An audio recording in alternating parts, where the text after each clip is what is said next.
So, keeping the future on track, what kind of future do we want to see? I hate to give you this news, but it turns out that there is no group of highly intelligent, highly multidisciplinary, highly ethical people who are controlling this. This group of people here at this conference may be about as good as you get, which means that it may actually be up to us to do this. Scary thought, but I think it may actually be true. Okay, so some inspiration.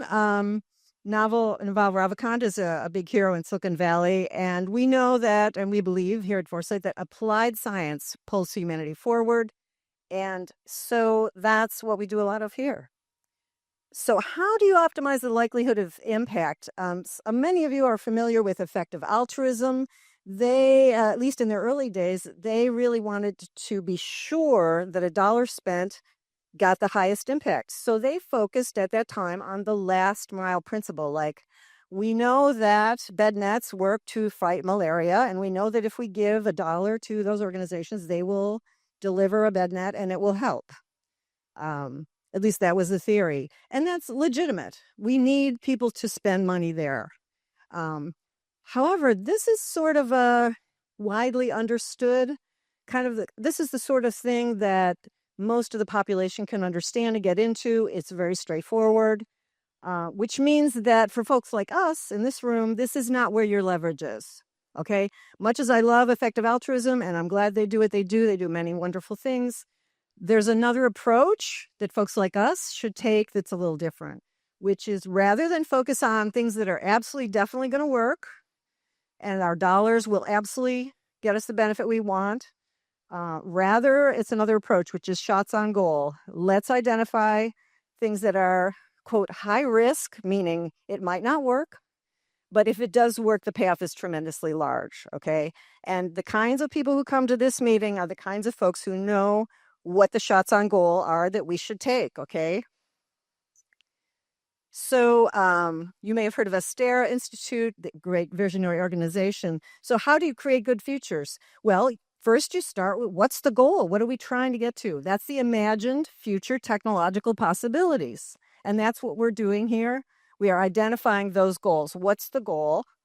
And we need coordinating mechanisms to move toward those goals, which is things like this group meeting, right? There's a huge amount of networking going on here, and this is functioning as a coordinating mechanism. And Foresight does many of them throughout the year. Some of you, this is your first one. Some of you have been doing this for decades. That's what we try to do. But this requires active effort, and that's what we're doing today.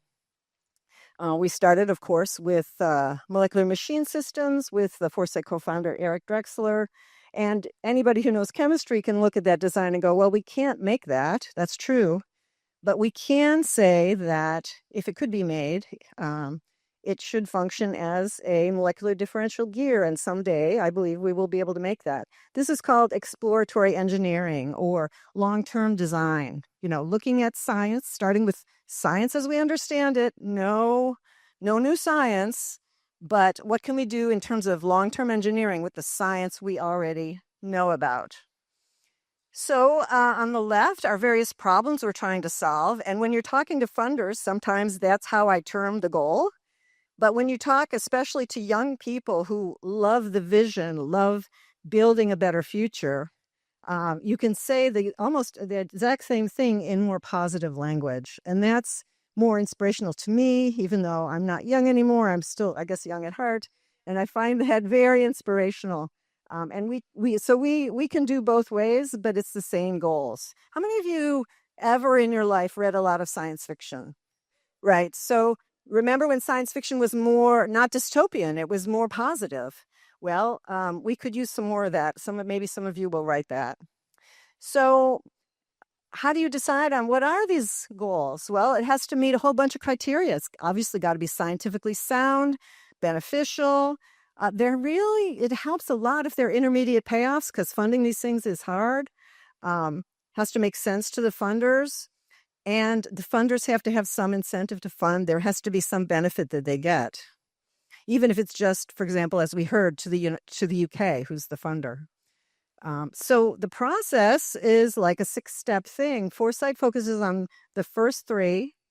Usually Step one has been done before a Foresight event, which is there's a lone innovator, and many of you here count as lone innovators. You have an idea, maybe just a beginning of an idea. You come to us. We help you find the first follower. Some of you may have seen the famous YouTube video of the first follower, which is some guy is dancing and another guy comes up and dances with him. That's the first follower. You don't get anywhere without that first follower, right? You need the first person to say, you know what, this is a good idea. I want to support this. And then we try to put together the first group. And that's what we shine. Okay. So I invite all the lone innovators to stay with us and we will try to help you. Who do we want in the room for these? These are mostly our technical workshops. You need a mix of people, different fields, different careers. It's always nice to have a big name to pull in the funding. Has to be a combination of visionary and practical. It's always nice to have some funders. And I really love having one or two genius polymaths. I know we have some in the room. I'm not going to point them out and embarrass them, but we always have some. They tend to be very unusual people. So here's two of our favorites. Our co-founder on the left with his artificial molecular machine systems. Another favorite of mine is Stephen Fowkes on human biochemistry, but I'm sure you know these type of folks. They don't tend to do well in traditional institutions, so we try to help them. Documenting this process is super challenging. So that's why when funders want to know, well, what do you do? We just invite them to come to the events. Funders who are more visionary will see what we're doing and they'll get it.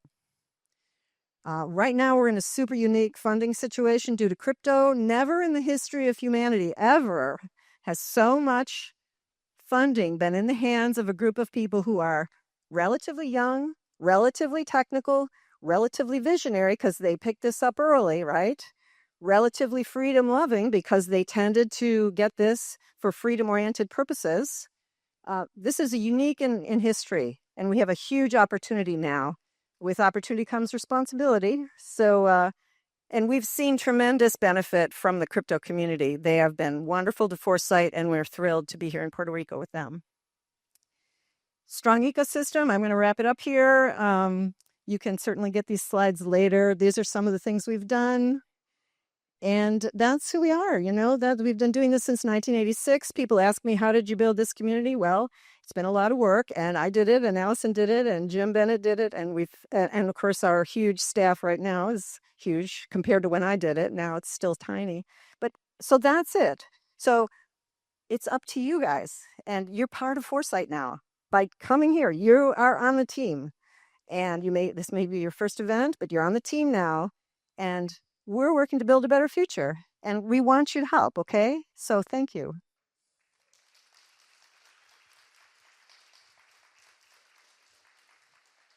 I don't know if you'll have any questions. I'm not sure we do.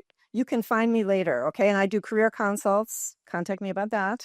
And singles event, there's Monday at 9 a.m. We're doing a heart opening event for single people.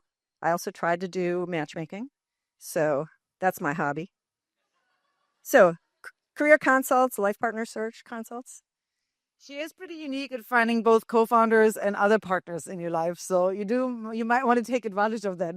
Thank you so much, Christine. That was glorious.